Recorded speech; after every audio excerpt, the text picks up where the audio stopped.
इसकी कृपा और अनुकंपा है जो आज हम जीवित बैठे हैं इस संसार में।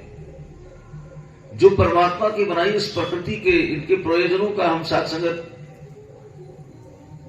आराम ले रहे हैं, इनको इस्तेमाल कर रहे हैं, और फिर भी साथ संगत इस परमात्मा से दूर बैठे हैं। कमाल है।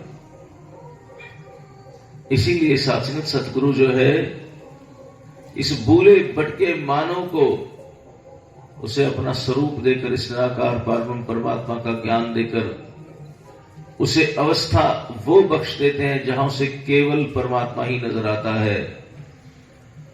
समस्त संसार में बसा हुआ केवल ये परमेश्वर नजर आता है। फिर उसके लिए कोई वैरी बेगाना नहीं रह जाता, फिर उसके लिए अपने पराये का भेद नहीं रह जाता। फिर साथ संगत सब तरफ वो इसका ही रूप देख करके साथ संगत इसी को नमन करता है। ऐसी शक्ति सद्गुरु प्रदान करते हैं। साथ संगत कई बार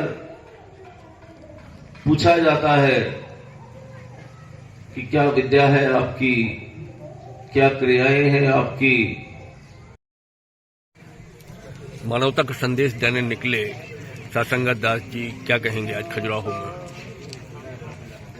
सद्गुरु माता जी की कृपा और अनुकंपा से आज यहाँ खजुराहो में आने का अवसर मिला और बहुत ही अच्छा लगा। यहाँ के प्यारे प्यारे मानवों से मिलकर के सत्संग में भी सभी मानव आए और जो एक वातावरण यहाँ का देखा, प्रेममयी वातावरण, सात्विक वातावरण, जहाँ एकता का भाव पहले से ही रचा हुआ है।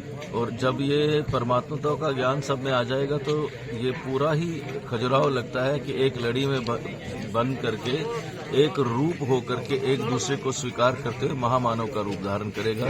ऐसी दास की प्रार्थना है सद्गुरु माता जी के चरणों में।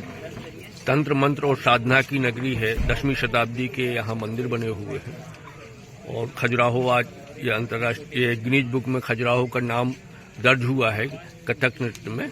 इस संबंध में 2 शब्द चाहेंगे। दास ने आज खजुराहो जाकर के देखा, वाकई दिव्य भवन है, वो दिव्य स्थान है। और जब इनका निर्माण हुआ होगा तब इसी कारण से हुआ होगा कि सभी मानव इस एक स्थान पर आकर के इस ईश्वर निराकार की आराधना करें। उनके अंदर भावनाएं ईश्वरियत की आए, एकता की भावनाएं आए। ऐसा दास को महसूस हो रहा था इस नगर में आकर के। और जहां भी गए हम लोग, जहां से जिनसे भी मिले, और कमाल की बात यह थी कि खजुराहो में भी जो भी मिला वो इस निराकार पारब्रह्म परमात्मा का ही उपासना कर रहा था, किसी न किसी तरीके से परमात्मा को याद कर रहा था। और ये बात वाकई हृदय में बहुत बहुत अच्छी तरह से बस गई। इस भाव को लेकर के हम यहाँ से जाएंगे और आराधना करेंगे कि खजुराहो और प्रेममयी हो, और ज्यादा इस नगरी को परमात्मा हर प्रकार का सुख और सुविधाएं प्रदान करे।